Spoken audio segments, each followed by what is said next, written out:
नमस्कार, मैं हूं दिनेश चंद्रा और आप देख रहे हैं एचई न्यूज़। आप सभी का स्वागत है। आज है अंतर्राष्ट्रीय वृद्ध दिवस। देश के सभी वृद्धजनों को एचई न्यूज़ की तरफ से ढेर सारी हार्दिक शुभकामनाएं। समाचार। अंतर्राष्ट्रीय वृद्ध दिवस पर डॉक्टर हर्षवर्धन ने स्वस्थ वृद्धावस्था दशक 2020-2030 की शुरुआत की। भारत में आयु वृद्धि संबंधी अध्ययन वृद्ध आबादी के लिए राष्ट्रीय एवं राज्य स्तरीय नीतियों पर कार्यक्रमों के प्रामाणिक साक्ष्य उपलब्ध कराएगा। केंद्रीय स्वास्थ्य एवं परिवार कल्याण मंत्री डॉक्टर हर्षवर्धन ने अंतर्राष्ट्रीय वृद्ध दिवस पर सरकार की स्वस्थ वृद्धावस्था के प्रति प्रतिबद्धता को दोहराया। हर वर्ष 1 अक्टूबर को अंतर्राष्ट्रीय वृद्ध दिवस के रूप में मनाया जाता है। संयुक्त राष्ट्र ने वृद्ध लोगों के अपने परिवार, समुदाय और समाज के प्रति किए गए योगदान को मान्यता देने और वृद्धावस्था के मुद्दों के प्रति जागरूकता बढ़ाने के लिए इस दिवस की घोषणा की थी। डॉक्टर हर्षवर्धन ने वृद्धजनों के लिए स्वास्थ्य देखभाल संबंधी राष्ट्रीय कार्यक्रम के बारे में अपने विचार रखे। इस कार्यक्रम का लक्ष्य प्राथमिक और सेकेंडरी स्तरों पर समन्वित, किफ़ायती और उच्च गुणवत्ता वाली वृद्ध देखभाल सेवा, जिला अस्पताल से लेकर स्वास्थ्य एवं वेलनेस सेंटर तक वाह्य रोगी सेवा, सभी जिला अस्पतालों में वृद्धों के लिए कम से कम 10 बेड वाले वार्ड बनाना, CHC और WHC स्तरों पर पुनर्वास सेवा तथा ज़रूरतमंद वृद्धों के लिए उनके घर पर देखभाल मुहैया कराने का तंत्र विकसित करना है। उन्होंने बताया कि यह किस तरह द्वितीय एवं तृतीय स्तर के संस्थानों में सतत देखभाल संबंधी दृष्टिकोण से प्रभावी होगा। उन्होंने बताया कि मेडिकल कॉलेजों के 19 क्षेत्रीय वृद्ध देखभाल केंद्रों और 2 राष्ट्रीय वृद्धावस्था केंद्रों को विशिष्ट वृद्धावस्था देखभाल प्रदान करने की जिम्मेदारी दी गई है। इसके अंतर्गत सुदृढ़ अंततः निर्देशन, मजबूत कार्यबल का विकास और वृद्धों को देखभाल उपलब्ध कराने वाले चिकित्सीय और पैरा चिकित्सीय कर्मचारियों की व्यवस्था करना, वृद्धजनों के परिवार के सदस्यों को उनकी समुचित देखभाल का तरीका सिखाना और ज़रूरत आधारित अनुसंधान का काम कराना शामिल है। केंद्रीय स्वास्थ्य मंत्री ने बताया कि 1 अक्टूबर 2020 स्वस्थ वृद्धावस्था दशक 2020-2030 का शुरुआती साल है और इस पूरे साल में वृद्ध लोगों को मुख्य धारा में लाने के लक्ष्य को लेकर तथा सम्मिलन तंत्र का पूर्ण इस्तेमाल करते हुए वृद्धों के लिए बेहतर और प्रभावी सेवा प्रदान करने संबंधी गतिविधियां चलाई जाएंगी।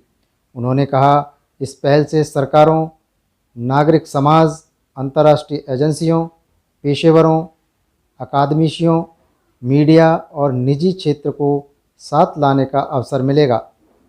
इससे वृद्ध लोगों, उनके परिवारों और उन समुदायों के जीवन स्तर में सुधार करने के समग्र, समन्वित और प्रेरक प्रयास किए जा सकेंगे।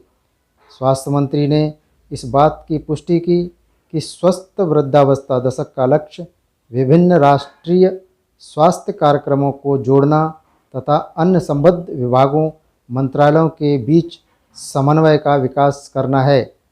समुदाय आधारित संगठनों, स्वयंसेवी संगठनों और बहुराष्ट्रीय एजेंसियों को भी स्वस्थ वृद्धावस्था की इस संरचना का विकास करने और उसे लागू करने में शामिल किया गया है। उन्होंने बताया, वृद्ध लोगों की देखभाल के लिए बेहतर प्रक्रिया तैयार करने और longitudinal ageing study of India के आंकड़ों के संबंध में नीति और कार्यक्रम तैयार करने के विचार के लिए चर्चाएं, कार्यशालाएं, वेबिनार आयोजित किए जाएंगे, जिसमें विशेषज्ञ, अकादमिक निकाय, पेशेवर लोग शामिल होंगे। इनसे वृद्ध लोगों के सामाजिक, सांस्कृतिक, आर्थिक, नागरिक और राजनीतिक जीवन में शामिल होने की संभावनाओं को बल मिलेगा और उनका विकास होगा।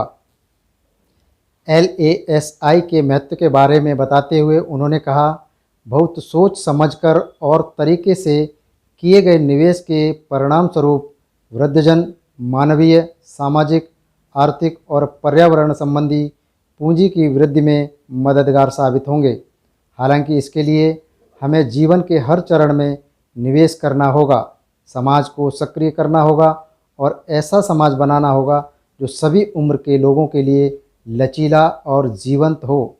इसके लिए ज़रूरी है कि सरकार द्वारा नीतियां और कार्यक्रम तैयार किए जाएं और इनकी सब लोगों तक पहुंच संभव बनाने के लिए इनमें सुधार किए जाएं और ये सुधार प्रामाणिक होने चाहिए। वृद्ध लोगों की सामाजिक, आर्थिक और स्वास्थ्य संबंधी स्थिति का समन्वित आंकड़ा तैयार करने के लिए सरकार ने LASI का सहारा लिया।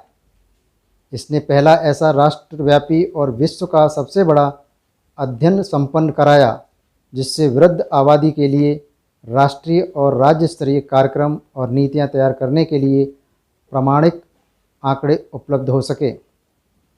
LASI के निष्कर्षों को मंत्रालय द्वारा अंतिम रूप दिया जा रहा है और इन्हें शीघ्र ही जारी किया जाएगा। डॉक्टर हर्षवर्धन ने कोविड-19 संक्रमण के बारे में भी बात की, जिसने पूरे देश और पूरे विश्व में जन स्वास्थ्य के लिए चुनौती पेश की है।